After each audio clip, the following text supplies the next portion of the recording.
Hey there, welcome to Season 3, Episode 12, which is also Episode 84 of the Retro Game Club podcast. I am Rob, and with me is someone who also decided to record a Retro Game Club podcast on the nicest day of the year, Hugh. Yeah, I know. It's a big mistake on my part. Actually, the last 2 days have been pretty nice. So I spent most of yesterday outdoors and a little bit today, and I will probably go out on the patio tonight. Yeah, not bad. I saw a mosquito yesterday, so I ran to Home Depot, which we're recording this on Easter. Home Depot is really busy on Easter. Ran to Home Depot, got a lawn insect killer and weed killer. So I put some on before this podcast, and we'll do more after. So big dad in the yard type day today for me. Yeah. I have ground bees. Oh, those are fun. Yeah, I mean, they're pretty docile. They don't attack or anything. Until you mow over them. Yeah. Luckily, these are in like an area that's just flowers.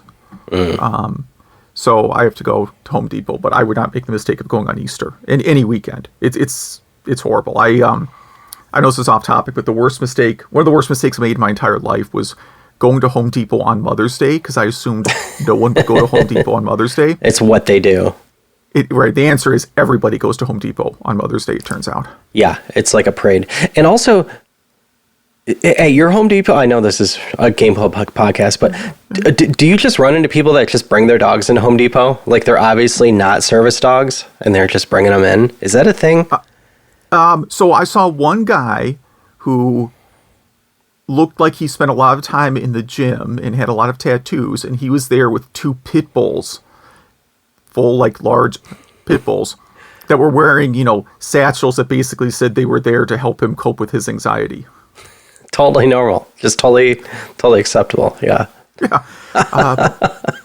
I think that's the only dog sighting I've seen at Home Depot in recent memory. It's like every time I go. It's crazy.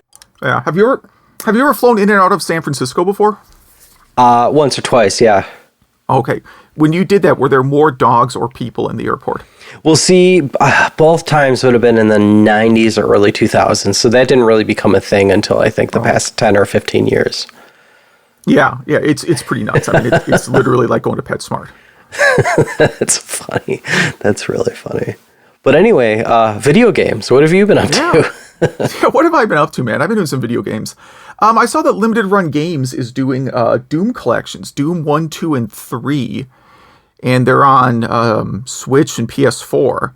Now, I've already bought Doom 1 and 2 on Switch and PS4 because they go on sale for like $2 all the time. Yeah. And I'm really, really fighting the urge to buy this collection too, because I have like every version of Doom 1 and 2 that's been made. And I technically have these games. I just don't have physical copies of them. But I think I'm going to resist. I don't know. I have it on everything as well. And then I play it once, and then I get motion sick, just like I did in the 90s. So I don't know why I do that to myself. Yeah. Well, it's like I buy Myst on every system, even though I have to admit I don't really like the game that much. Yeah. I like the scenery. I don't particularly like the puzzles. But Doom has never got me motion sickness. I really like Doom. So maybe I'll end up buying them. I don't know.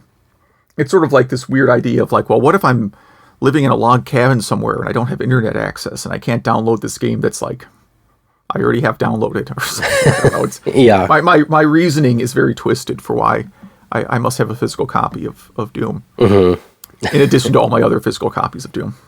Yeah. And then, I put it off topic. I've been spending a bunch of time on my personal site here trying to upgrade to the latest version of Bootstrap, which is still in beta, but usually their betas are pretty stable. And it's always a nightmare. Do you use Bootstrap for any of your sites? Yeah, and I've been waiting for the latest version to actually come out because it got rid of jQuery, which seems like it'll make it much faster. So don't blame you for wanting to upgrade. It did get rid of jQuery, which is nice. It's also small. I mean, it means... I don't know if it really reduces the total size of the distribution because they have their own jQuery replacement, more or less. But stuff like every release of Bootstrap, I know people don't care about this, they break the navbar, and they did it again in this version. So if you use navbar, it's been refactored again, and you have to basically redo it. Nice, really of course. Annoying. Yeah. But that's I'm gonna be kind of working on that whenever I have spare time this week. What have you been up to? I'm still playing Nier Automata. Have you played this game or know anything about it? No, I know they do concerts for it. That's about all I know. I could see that. So, Hugh, out of everyone I've ever met in my life, I think you would love this game. I really think this has your name all over it. Yeah, I think so. Everything I've heard about it, it sounds like a game I would like. But so, one word of advice for people. So, there's, supposed to be like one ending for every letter in the alphabet. And I'm really glad one of my buddies told me, like, hey, just keep playing. Because, I have a stack of games I want to play and not much time. So I'm not an alternate endings kind of guy. If I played it, I don't want to re-experience it just to see a new video. I could go on YouTube for that. Yeah. That's really not what this is. You're getting totally new story content and you're playing different characters. And I won't spoil anything, but it's definitely worth going through. Now, I think I'm on letter D or something now. And it really I think it gets interesting after the first ending. That's where the game gets great. So just a little bit of advice for anyone that might want to play this game. And I think it's wildly cheap now. I think on PlayStation Store, you get it for really cheap. So highly. Do you have to do it alphabetically? I don't know, but so far 1 through D, it's pretty much... There's no other way around it. So okay. It makes sense once you start playing it. You don't realize it's happening until it has happened. Okay. I have a feeling there is a way where, later in the letters, it's not like that, because after it first came out, it's like, here's how you get ending Z or whatever. And it's like, okay, well, if they have to post an article about that, then there's something to it, so... Yeah. There's a lot of games. I've played, through the 12 or so endings of Chrono Trigger, and a couple of the Chrono Cross endings. And as much as I like them, I could not play 26 times, if that's what was required. But exactly, and that's not what this is. You play as different characters. I heard the next letter, it only takes 5 to 15 minutes to get through, that kind of thing. Okay. So, yeah, I'm really into it. I didn't think I would be. I'm glad I kept going. So, yeah, and, with work and family stuff, I'm glad I was able to play some games at all. So, that is about it. We have so much news that we've actually held back more news than we're talking about this time. Yeah. Although some of the stuff we held back are things we don't want to talk about, so maybe we should. We might delete some of those, yeah. Yeah. Speaking of things I might put on the banned topic list, Analogue Pocket is delayed. The system designed for scalpers. Are they blaming the stuck ship? The first blame was the chip crisis, I guess you would call it, which I totally get. I mean, you can't get a PlayStation 5 and even some laptops and graphic cards you can't buy. But this article on IGN is also blaming the Suez Canal ship for part of that. Because there's a lot of oil involved in the production of the Analogue Pocket. Well, 370 ships were stuck, I guess, but I don't know how that would affect America, because I thought most of the stuff with the Suez Canal, I'm probably wrong. Listeners, whatever we say, don't believe anything you hear on a podcast or a guy on the internet or with a microphone. We're just two guys talking. But that said, is America really affected by the Suez Canal? I thought that was kind of between Asia and Europe kind of thing. But that's what I thought too. But there could be. I mean, if it works like I don't know, if it works like airline logistics, right? Like you certainly had a flight. You've been in a city before where it's sunny out, but your flight is canceled because it's snowing in Boston, right? Yeah. You're like, well, I'm not near Boston. I'm not flying to Boston. Who cares? But the plane, that you're going to get on has to go from Boston to Kansas City and then Kansas City to wherever you are and so on.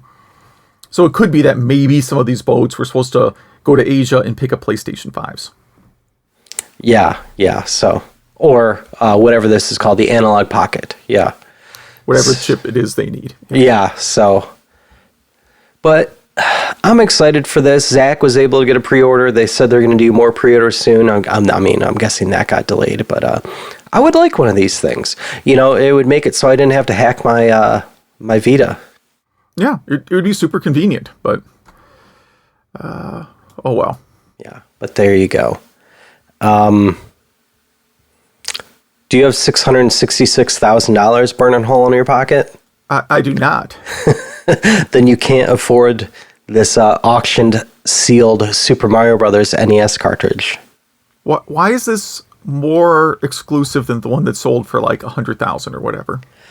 Apparently, it is the best and earliest one ever found, and it's so pristine that it has the hang tag on it. So a hang tag that costs 1 penny. When I worked at a game store, we had a drawer filled with them. Yes, continue. Yes. So, so $666,000, an auction site in Texas. And yeah, I guess is the most pristine one ever found. So it's the black box Super Mario Brothers box. This is Did they say who bought it? Not that I see here. Just a strange, for me, it's just a strange thing to buy. Like, I love Mario, as much as the next guy, but you could buy it for $1 on eBay or have it on Switch for $20 a year or whatever. Yeah, and they made 1 million of these. Yes, and it's boxed. You're not gonna you're not gonna open it. It's just gonna sit on a shelf, and it's not. I don't think it's gonna become more valuable because people like us are getting too old for this stuff. So, there you go. See, today, meaning 2 weeks ago, marks 20 years since Sega left the home console business. Yeah, that's sad, and it's sad it was 20 years ago. Yeah. Yeah. Yeah, I remember I went out, so this would be the day that I bought my Dreamcast. Because I heard that Sega was exiting the hardware business and shutting down the Dreamcast. I'm like, I better go buy one of those before they become rare. Yeah. Yeah, and I've told the story 100 times. Yeah, the same way you did. I got mine new or pretty much new for $35 with a few games and a VMU. Like a great system for a great price. I think it still is one of my all-time favorite systems. Yeah, I like it, but it's also one of my all-time least played systems. Same here, and I don't know why. Because it came out the same time as the PlayStation 2 and a bunch of other, GameCube and other stuff that you probably played more. Yeah, probably. Okay, so annual Sonic the Hedgehog hacking contest will be September 5th. That is the news article. If you want to participate in it, that is the deadline to submit your hack. They make some, we've probably talked about this contest before, but there's some really great Sonic hacks that come out of here. Yeah. So you have till September 5th, like you said, to submit your ROM. If for some reason you have to update it for whatever reason, like if it crashes or something, you have till the 12th. And then, I don't know what Expo deadline means, but that's September 26th. Yeah, I don't know what that means. But pretty cool. And if anyone can hear my kids in the background, they're deciding to go insane right next to the door next to me. An entire house. And yeah. Yeah, I know that feeling. Something we speculated before the PS5 was released.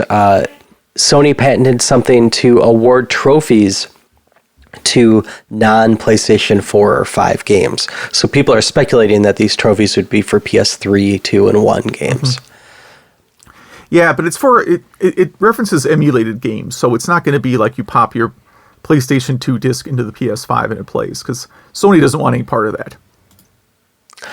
Yeah, that's so unfortunate, because you could do that with, like, Xbox is all over that, and it kind of makes me want whatever the new Xbox is called, kind of makes me want one. I've never owned an Xbox in my life, but I'm kind of thinking about it, Yeah.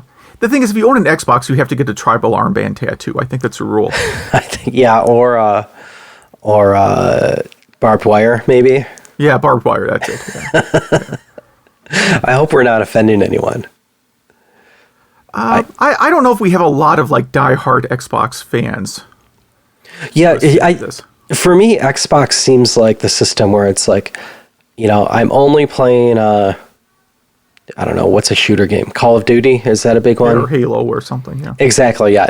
I buy this is my Halo system. That's what I always thought of Xbox being. Now, I think the Skyrim games are those exclusive to Xbox? I think they are now because didn't Microsoft buy that? Something like that, yeah. So I could understand. I guess I can understand if you're a big fan of those games, having to, being forced to buy an Xbox. You might have to buy both if you're a big fan of RPGs, you may have to buy both an Xbox and a PlayStation, right? Just to deal with exclusives on either of them. Yeah. Because some Japanese developers won't even consider doing Xbox development. But PlayStation 5s are a myth. They don't actually exist. So there you go. All right. Here's a good technical article from nerdlypleasures.blogspot.com. It is about breaking copy protection on old Sierra disc-based games. I love this. It's very, very technical, but it's a good look at what you have to do to defeat the copy protection, right, that Sierra implemented back in the 80s. Yeah, really cool. And it looks like most of this is for the DOS port, so it's not talking about the Apple versions or anything. Yeah, using an application called SuperLock with no C. There is still a company called SuperLock with no C, but they do tube fittings.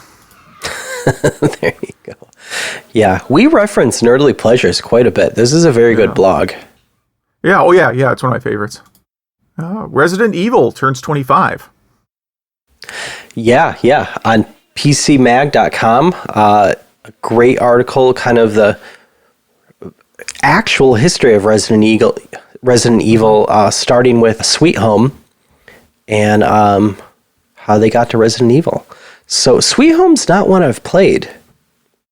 No, well, it's not. It's not part of the Resident Evil series. It's an old, was it NES horror game, Famicom horror game?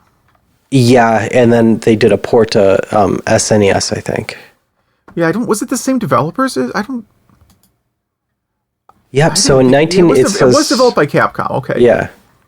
Yeah, I probably played a fan translation of it a long time ago, and I probably should. I don't know. Maybe I'll try it again around Halloween. It's been. I was going to say I'll put it in our games we want to play list so we don't forget about this one because that'll be a good Halloween game. Yeah.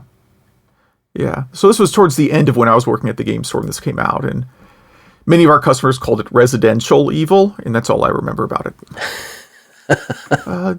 Doom running on a digital camera.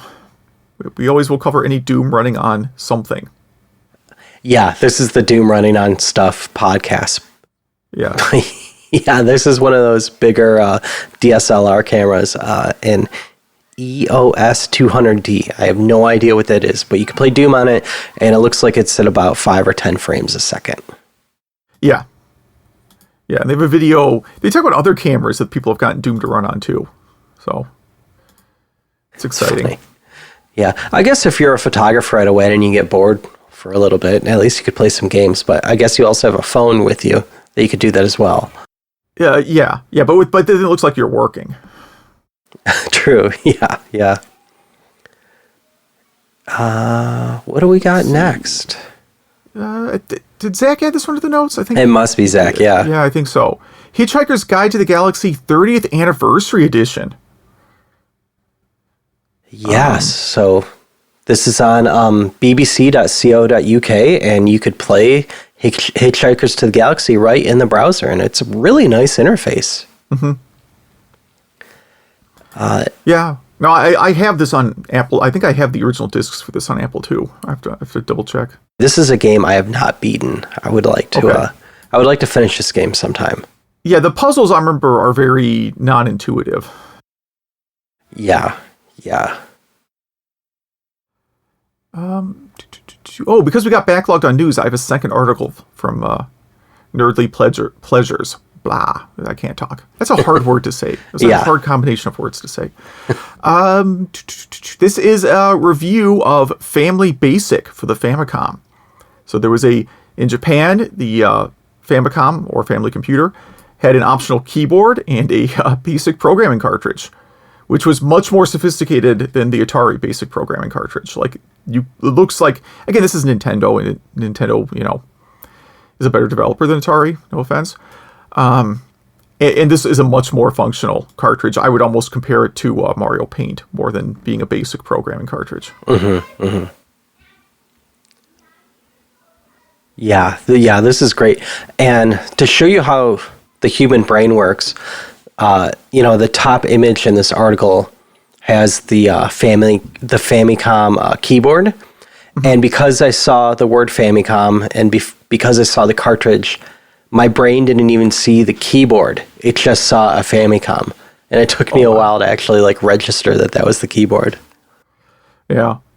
Other than missing a D-pad, this keyboard is pretty awesome. Yeah, it's beautiful. It's in the Famicom. I think they do a remake of it for modern computers. For Switch. Yeah. They should release on the Switch online service. They should have Family Basic, and then you could use this USB version of this keyboard. That would be amazing. We need to make that happen. Yes, I'm sure this is a part of Nintendo's legacy they want to revive. Interview about porting SNK versus Capcom to to the Neo Geo Pocket Color. Is that what this is about? It was a game on the Neo Geo Pocket Color, and it's being re-released on Switch and a few other systems, and I think by I was reading it like it was about porting the arcade game to the Neo Geo Pocket Color, but this was always a Neo Geo Pocket Color game that they are now porting to Switch. Exactly. Okay. Yeah. And every time the audio gate opens on my mic, I just hear my kid screaming. So, listeners, sorry. That's all right. That's what kids are good at. Yeah. But this. By the way, it doesn't stop when they're older. I'm just gonna warn you. I know. Well, when I moved my audio setup, I used to be in a much more secluded part of the house. But I had to move, so I had a desk so I could work on, so I wasn't sitting on a couch and constantly being sore from working from home too much. So kind of stuck here for now. But yeah, so Neo Geo Pocket Color games being released on other systems, and these SNK coders who actually did the port are talking about it. So a pretty cool interview. So a project I would really possibly be able to get behind here. This is on Hackaday, and they created a floppy drive controller for the Raspberry Pi. And I've lamented for many years that there is no USB converter for 5.25-inch discs. But this is about as close as you're going to get, right? Like you could, with a little more work, take this project, hook up the floppy drive, which is kind of funny to see it next to the Raspberry Pi because the floppy drive is so much larger than the Raspberry Pi. And then, basically use it to copy discs from the floppy to, USB or whatever. Yeah. I'm actually shocked it took this long to do. Yeah. Yeah, this is pretty cool. Yeah, this is my favorite project of the week. Yeah, looks like, is it plugging it right into the GPIO port, or is that a hat that it's plugging into? I can't tell. It's a little hard to tell. It looks like there's an extra piece of hardware that you need. Yeah, I was going to say there's no way that there's no way that the GPIO port would somehow fit an IDE ribbon cable. That'd be too easy. What is next? Oh man, this is maybe my favorite article this week. A canceled game called Clockwork Aquario is being released, and it looks stunning. So, Okay. yeah. Sorry, you skipped like 2 articles, so I'm way off. Oh, I did? Yeah, sorry. Oh, let's see. Wait, let me I go back. was reading a completely different article, and I'm like, man, Rob's really excited about that modular controller. Sticking with things that have controller in the title, even though it's different, there is a modular controller being sold now where you can like pop the buttons out and change the layout. Called the Cyber Gadget Gyro Controller Pro. Did you add this? Yes, and I need this in my life. I know I promised I'd be done buying controllers, but so it kind of looks like a Switch Pro controller, I think. Yeah, same kind of body.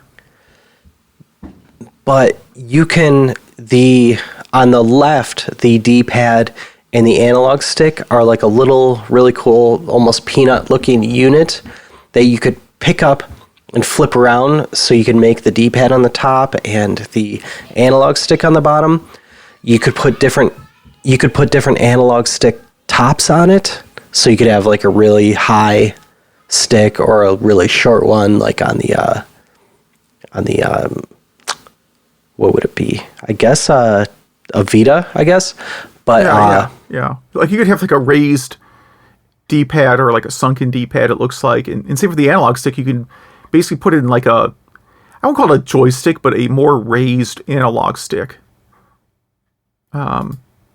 It's just like just modular. Like you can just swap out the pieces, put in different size pieces, different size shoulder buttons.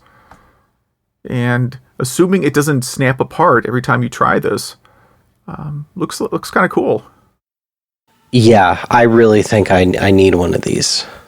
Just one more thing in my life I will never use.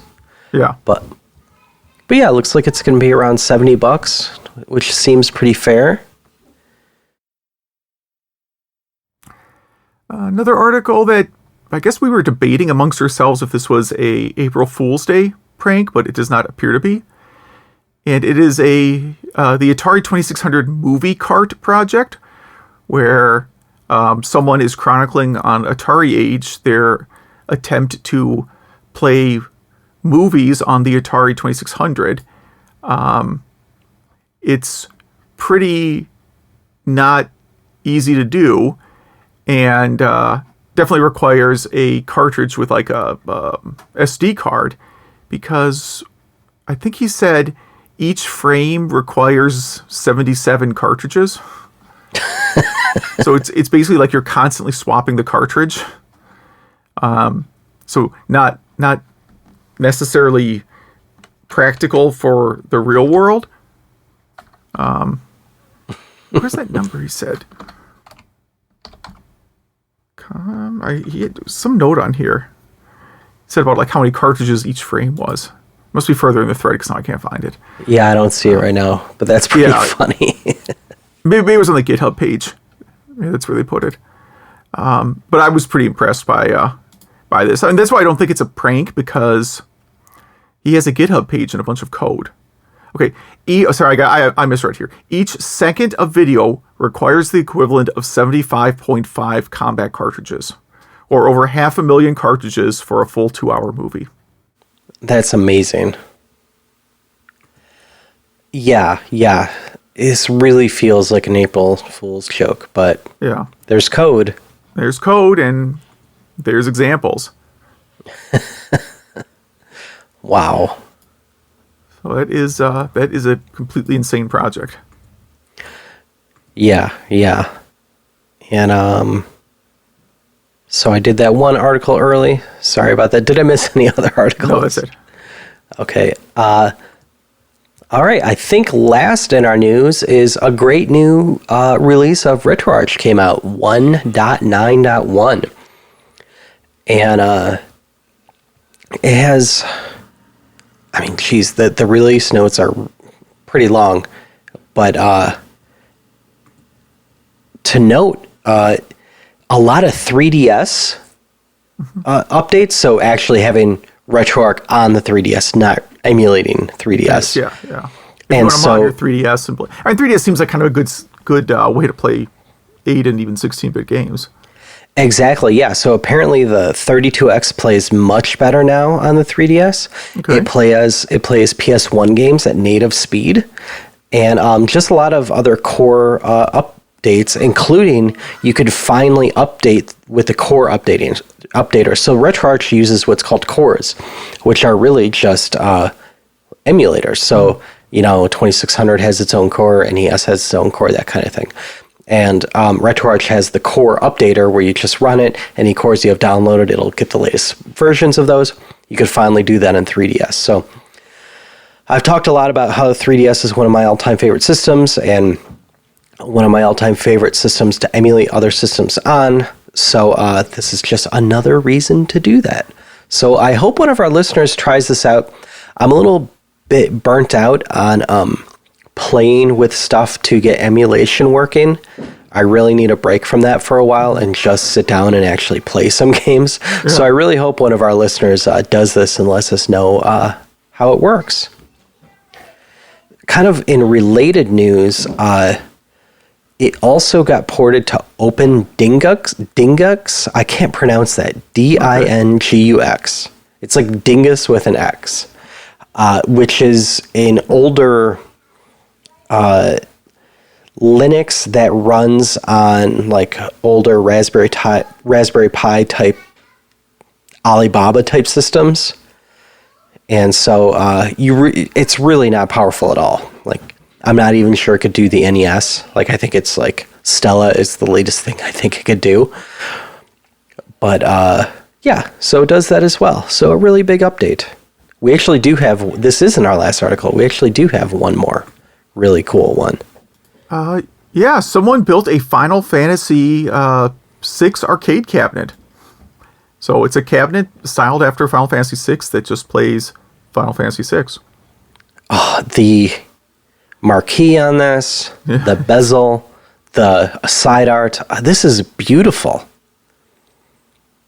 Yeah, it looks nice. And I guess if you're trying to like get in shape, you can stand and play through all 40 or 50 hours of Final Fantasy VI this way.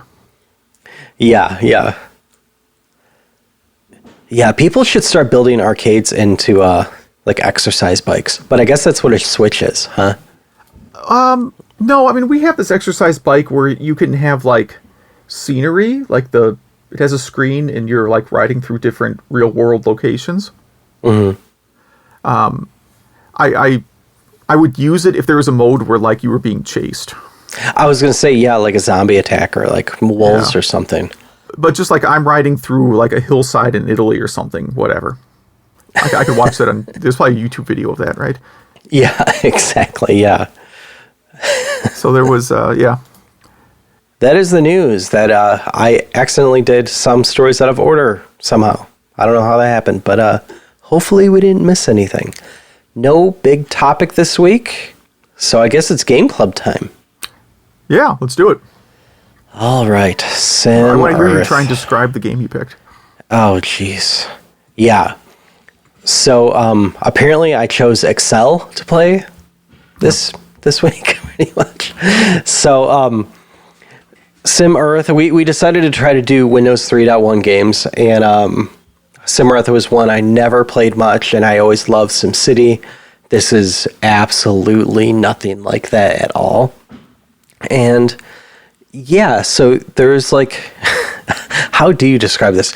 In Windows 3.1, it's great because you have different windows that are open. So you have one for, where you see the whole planet view. You have one that's kind of close up. You have one that's all, I guess, your sidebar where you could start changing atmosphere and geological stuff as well. And then you have like your Gaia window, which is this creepy nightmare fuel of an Earth staring back at you with a weird mouth, making expressions. And it talks on some versions. Yeah, I muted this after a while because anytime something evolves, like an amoeba into something else, all of a sudden music starts blaring, and yeah, it was cool at the time, but after a while, it was just kind of annoying. But I am horrible at this game. So after you get, it kind of has the Spore. It's, I guess you combine Spore with Civilization, where it's like you start as Protozoa, or even before that, and then, you know, Stone Age, Bronze Age, Iron Age, Industrial, Atomic, Information, and Nanotech, which is pretty forward-looking for this being so old. I am not good at this game, and I did not really enjoy playing it. I could definitely see the charm of this in 1990 or 92, but I only play the Windows 3.1 version, and I admit I played it on archive.org. I usually like to try to do this in DOSBox or something, but, you know, it was a pretty busy week. I tried it quickly with DOSBox, and my disk image was corrupted, so I was just like, screw this. You know, there's a quicker way to do this. This is on, I think at first it came out on Mac, I think. But other than that is DOS, FM Towns, what are the big ones here? SNES, Amiga, Atari ST, TurboGrafx 16 CD, Mega CD, and Virtual Console. So those might be a little bit better. I watched a video of the Super Nintendo port, and it gives you no direction at all. Admittedly, this game came with like a 30-page manual, if not longer, if not like much, much longer. But it was received really well back then, and I could definitely see that. And if I had more time on my hands, if I was retired or something, I could see myself really diving into this game, but I'm not, so I didn't. It actually made me want to play SimCity more, if that makes sense.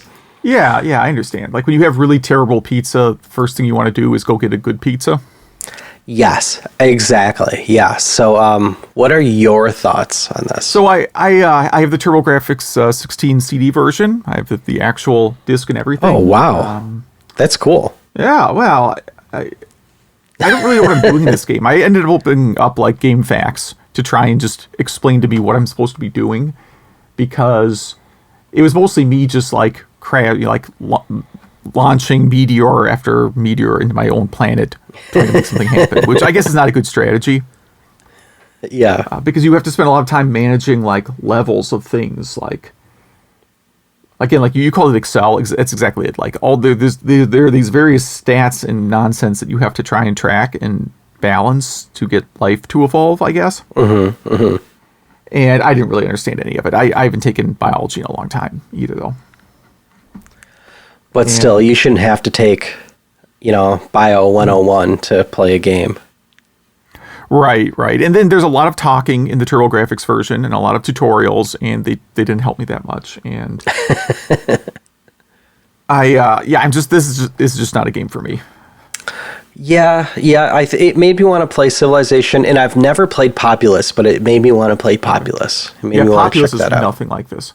Okay. Other than you can like inflict natural disasters. Populous I actually like, but that's more of a like strategy-ish game. It's not really about terraforming as much as you think. Okay, yeah. So this is a life simulator. I guess that would be a god simulator. You're right. That's exactly. Populous is it's like you, and then there's a rival god, and you're both trying to, help your people prosper. So you do some terraforming to like give them more, land to work with. And then you may unleash volcanoes or floods or other things to wipe out, the other god's followers. The point is to get your civilization up to the point where they can then launch a crusade, like the Crusades, against the evil god. I guess good and evil are relative in this game. It's like Biggie and Tupac. Yeah, right. It's exactly the same. And then you end up, trying to storm, crusade into your opponent's lands and kill off all their people. You don't necessarily have to crusade. Like, if your opponent has built all their land very low, you could do a worldwide flood and drown all of his people. Nice. If you built your people up higher. But none of that you could do in SimEarth. Right. Oh, you might be able to. I just couldn't find the chart that would allow me to do it. Right. I mean, it's basically two different, to get theological here, right? Populous, you're a very omnipotent god, right? Like you directly control pieces of land, and you can like directly assign orders to people. Like, I want you to start gathering to form an army. You know, you can basically command your people. And SimEarth, you're more of like a deist sort of being, right? Like, you're going to create the conditions of this planet and do some things, but you're not going to micromanage people's lives. Yeah. You know, one god, like in Populous, the god of Populous, if you said, you know, dear god of Populous, please help me score a touchdown in the Super Bowl, he might intervene. Yeah. Whereas the god of SimEarth would not even hear that prayer. Yeah. So, yeah, I don't know about this one. I should stop picking simulators. They never work out for this podcast. Like, please don't pick like Aerobiz, because if SimEarth you found to be confusing, you don't want to do Aerobiz. Is that a podcast ender? It's certainly, I mean, like, I've tried it, and I know some people really, really like the Aerobiz games. But man, I was pretty stumped at what I was supposed to be doing in those two. Yeah. That I actually don't know that game. Let's hop on over to yours, a much more straightforward game, kinda. Yeah, Minesweeper. You know, it's just a default little game that came in Windows, and I know they've done ports of it to other systems. And you know, the premise is like there's this board, and all the tiles are covered, and you have to figure out which squares have a mine underneath them, and you do that by, you know, flipping over squares one at a time, and you will sometimes get a bomb, and then it's game over. Or you'll, you know, unveil, like, any spots that are clear, bomb-free, will open up, and sometimes you'll have a number, and the number is how many adjacent squares have a bomb. And sometimes those numbers are helpful, you know, because it's like, oh, every single adjacent square has a bomb, so you can flag all those, and you're not to uncover those squares. And sometimes they're not helpful, you know, if it's a 1 or something, right? And it's a lot of kind of hunting and pecking to figure out, you know, where the bombs are. And once you've labeled them all, then you win. And it's just a big kind of little time waster game. People probably played more hours of this than Breath of the Wild in aggregate. Yep. Yeah. I played this a lot in high school, and we had typing class, and you know, they think they deleted the game by deleting the icon, you know, right. But I was a teenage hacker back in the 90s, so I knew how to, you know, find it and run a the game command with the icon missing. That's pretty advanced stuff. Yeah, that's hardcore black hat hacking. But it's a game that definitely kind of has the Civilization effect of just one more turn. You know, you really want to keep it going. And it does feel really good to beat this game, or even just pick the right square. Yeah. Yeah, I mean, I've not played this a ton. I've played it a little bit here and there. I know some people put a lot of hours into it, mostly, I suppose, out of boredom. I was more of a Microsoft Hearts guy in terms of default Windows games. Okay, yeah, for me it was Solitaire, but... Sure. I would bet that more people got paid to play this game than all game testers playing other games that they're actually being paid to play and test combined. Yeah, because people are just at work playing this game. Oh, I thought you were talking about because the fact Windows has been ported to, you know, 70 or 80 different languages, and the testers have to test every feature of Windows, including Minesweeper. That too, yeah. But yeah. What are you going to play for next episode? That's a good question. What am I going to play? Oh, yeah, it's baseball season. I don't like baseball, but I do like some baseball games. And I'm going to go with RBI Baseball or any variant or sequel. Nice. Anything that's called RBI Baseball, or even perhaps the Japanese game that RBI Baseball is based on. I didn't even know there was one. Yeah, RBI Baseball is a port of a Japanese arcade game that I think is on TurboGrafx CD. I can't pronounce the name, but I might try that because I think it's pretty similar. Cool. Well, I'm going to do Hudson's Adventure Island. Yeah. Good game. Yeah. It felt like a spring game to me. I think all of us would like to be on an island right now. Yeah, eating just jumping up in the air and eat. You have to keep eating fruit or you die. Like, yeah. Exactly. Yeah. And skateboarding around. But yeah, so if our listeners play any of the games we've mentioned or have any cool retro news, events, I think events will start happening again sometime soon. Anything you want to talk about retro, please email us. Email at retrogameclub.net. That is email at retrogameclub.net. Or hit us up on Facebook. Facebook.retrogameclub.net or Twitter at RGC Podcast. Big thank you to Zach for running all of those for us. And we do have some feedback this time. Yeah. Later on in the feedback here, we have a very passionate defense of the Nokia N-Gage. Which we're looking at it. I guess I'm looking at it a different way now. Because I thought of it as being a very low-powered system. But we'll get to that in a little bit here. Majors writes in about a couple things. He's confused about a comment you had about the 8-bit DO controller in the layout of the buttons. Because he thought what you were describing is how most controllers were made nowadays. No, I'm talking about the bottom paddles. Underneath the controller, very bottom of the controller, there's paddles. Yeah, on the back. Is that what you're talking about? Yeah. Well, the back would be, I guess. So the top of the controller would be where the shoulder and triggers are.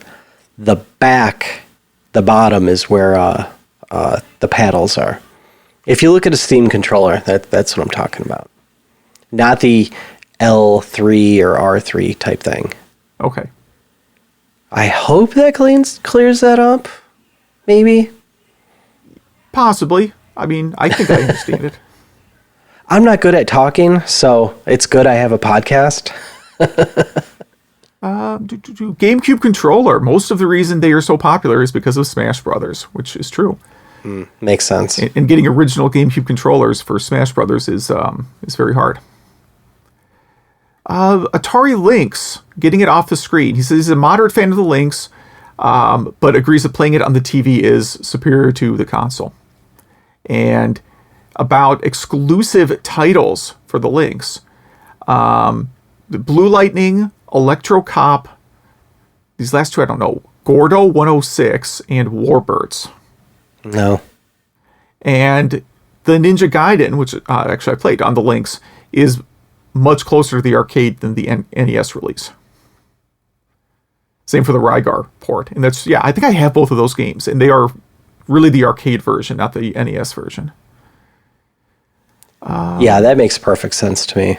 Yeah. Now it's really slow. Ninja Gaiden on the Lynx is not very much fun. it's like 2 frames a second. Yeah. It feels about it. We had an episode about that one. Yeah, not my thing, man. Panzer Dragoon. So this is a very early Saturn game, and he thinks it was the best release on it total, or best game at the launch time, I should say. But because it was a brand new franchise, he was working at a store at the time, and new Saturn owners were really hesitant to buy it because they had no idea what it was. Which I don't remember that being a problem, but this was a long time ago now. I mostly remember people buying the Saturn and then complaining about how bad Clockwork Knight is. And then being really disappointed that there were no new games for months at a time. That sounds about right. Yeah. Yeah, because they had the surprise launch, but they didn't have any third-party games lined up. Sega Rally is apparently one of his favorite games of all time. And nice. He says he plays the time attack mode with no time limit. I don't know how you can have time attack with no time limit. He says you can just play it for hours. You can just go on endless. It's basically like playing the game on an endless loop. And he says it's very, very good controls, and the graphics look amazing on the Saturn. I think I just need a game FAQ or to watch some YouTube videos or something. Maybe Majors, you need to put out a YouTube video on how to be good at that game, because I'm just horrible at this game. I'm doing something wrong. They asked whether or not we will have an April Fool's Day show, and we did not. I did suggest one, and I believe when Zach heard my suggestion, he threw up. So that will not stop me from doing the episode in the future. But all right, so thanks for that email. Yeah, I'll take this next one. Caleb writes in. He's been listening since the first episode and hasn't written in a very long time. Well, thank you for writing in again. We love that you're still listening. I can't believe we haven't bored you by now. Yeah. You've been through all the audio issues and everything. Anyway, he really enjoyed the King's Quest episode, and it reminded him of Peasant's Quest, which is a game that was in Homestar Runner, which I am a huge fan of Homestar Runner. I was always surprised that Homestar Runner never got like a Netflix series or anything. That's not what Caleb's saying. That's my that's my internal monologue there. Yeah. Yes. But anyway, Peasant's Quest was a Flash game, and it was actually not bad. So yeah, man, I'm gonna have to go back and check that out. I do remember being surprised by that back in the day. I'll have to go check that out. But he's been working on a really cool project during quarantine.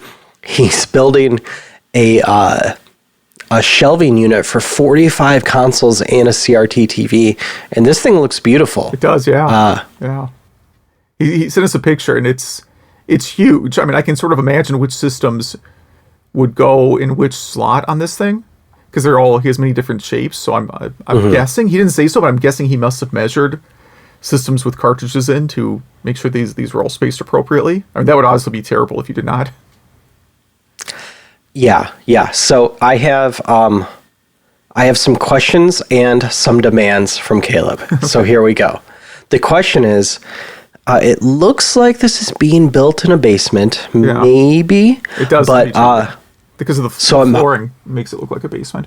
And the ceiling, yeah. So I'm hoping that you're building this on the floor, that you're not going to move this, right? Like, there's no way to move this thing. It's so big. Yeah, I assume. So it's the basement. I assume, yes, that you would be mounting it to the wall somewhere, because you have studs in your basement. If your basement's been finished, you have wall studs. Mm-hmm. I guess if you have the same concern I did. Go ahead. And the demands are, please tell us how you're going to wire this all up. Yeah. Like 45 consoles, all to one TV, all to one or a few power outlets.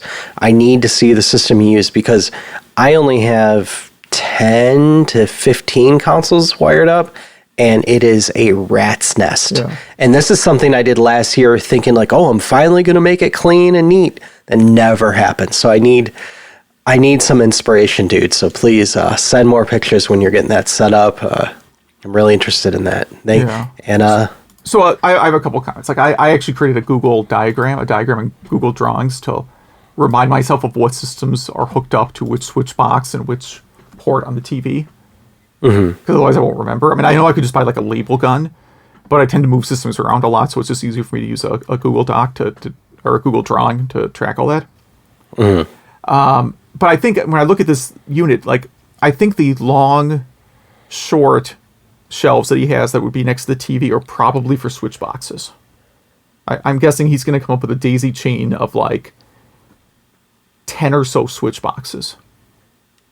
Depending how many input ports are on the CRT. Like if the CRT has 2 sets of AV ports, right, then you could daisy chain like 20. I don't know. I bought this box on Amazon that's like a 9-way switch box. I mean, you can buy like crazy numbers of switch boxes now. Yeah. So you can do that.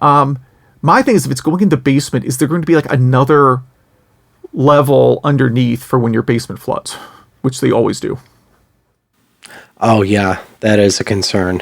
That is right. Yeah, that's always what stopped me from putting like stuff, like games and stuff in the basement, is no matter how much you seal your basement, it's going to flood. I mean, basements are the worst. I need to eventually move to some place where I don't have a basement or a lawn or any other things that need to be maintained. So you need to move into a skyscraper or something like that. Yes, I need to move into a skyscraper. But it'll have to be once my kids have moved out, because I don't want to live in a condo with children. Yeah. Yeah, so I'm still looking at this picture of his setup. It's inspiring. Yeah, like I can see like way on the right edge. I assume that's for like a PlayStation 2. The vertical one, the like long skinny vertical section, that has to be PlayStation 2. I spend a lot of time trying to like imagine which system is going into which cubby hole here. So on social media, we asked about Windows 3.1 favorites. We got some suggestions like Chips Challenge and Trek and Sim Tower. Someone wants to really like Minesweeper, but absolutely hates the way it works because there might be 2 blocks left, and whatever logic you try is useless, and you always pick the wrong one. And then, yeah, we have a big defense of the N-Gage here. So he had Sega. This is from someone who had Sega Rally on N-Gage. I'm not using their name because on email I know it's implied we have permission to say your name. I don't know about social media. Even though I guess you can download the name of everybody on Facebook right now from some shady site. He said he had this game from working at a local GameStop in Funko Land. This might have been around the time they merged into the same company. He worked there through high school and early college, so kind of same story as me and I think majors.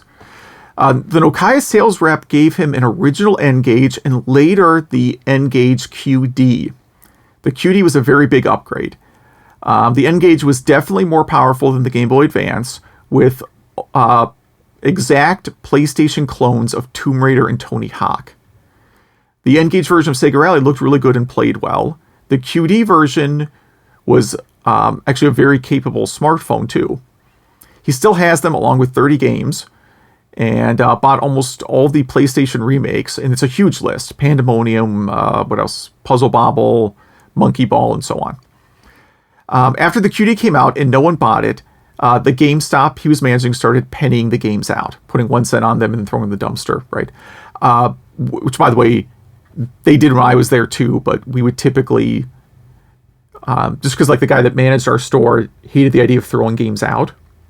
So we would occasionally get stuff marked down to like 1 penny, and he would just sell them for like, he'd mark them back up to like 10 cents and put them in the clearance bin just to get a little bit extra revenue to the store. He didn't get a cut of it or anything. I think it was just some like refuse to sell games for 1 cent. Yeah. Like you understand, like we were paying out like Neo Geo games at one point. This is not a joke. Like that's crazy. We got rid of the Neo Geo because who's buying a Neo Geo? Like, let's just be blunt here. It's an expensive system. Yeah. And it'd be like Baseball Stars or whatever. They'd be like 1 cent Baseball Stars.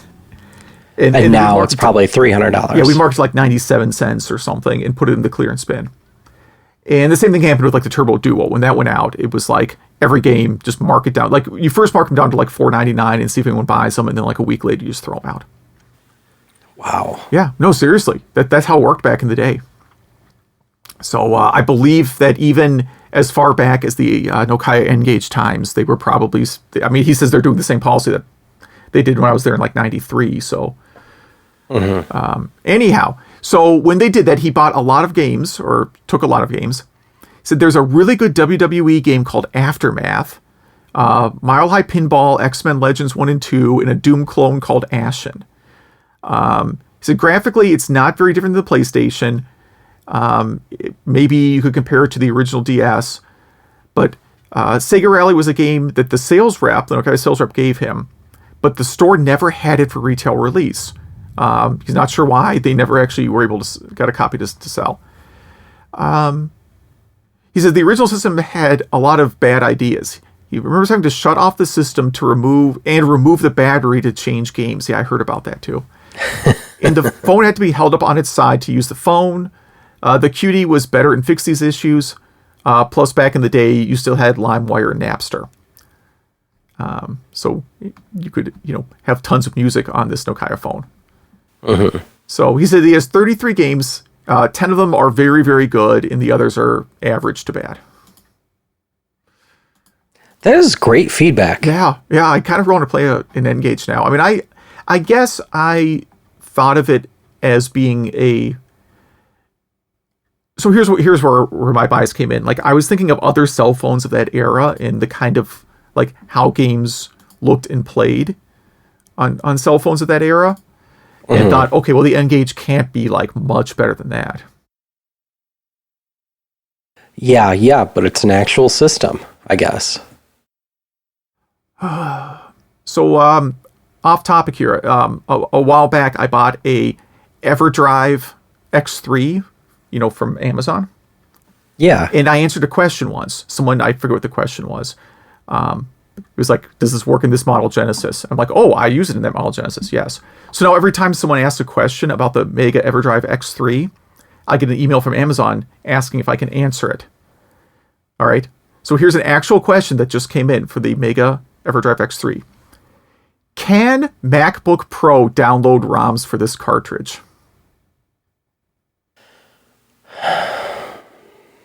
Wow. There's a lot to unpack there. I'm not sure how to answer this. I feel like you have to give it some kind of snarky answer. Yeah. I'm not sure how I'm going to answer it. I might answer it. I might choose not to. Wow. Do you think they're asking whether or not... Like, can you format the SD card correctly or something? Yeah, I think perhaps they're actually talking about copying games to the SD card and not actually downloading ROMs, but I don't know. Yeah, like they could be saying download from the computer to the SD card. Yeah, which maybe. some people use the term download for that. For copy, yeah. Yes. So I think I will answer this in a way that makes the person feel dumb. That is great. Well, cool. Some inspiring feedback this week. So thank you, everyone, for writing in. And thank you, everyone, for listening to an episode that we have titled SimEarth and Minesweeper. Yes. That was very bold of you to do. It was, yes. Of course, if you're a big fan of SimEarth, you're probably very disappointed and angry at this point. Yes, which then please write us and tell us why we're wrong in a very nice way. But again, our next games are probably a bit better. Hudson's Adventure Island and RBI Baseball. Yes. So, all right. Thanks for listening. Yeah, thank you for listening, and we will see you next time.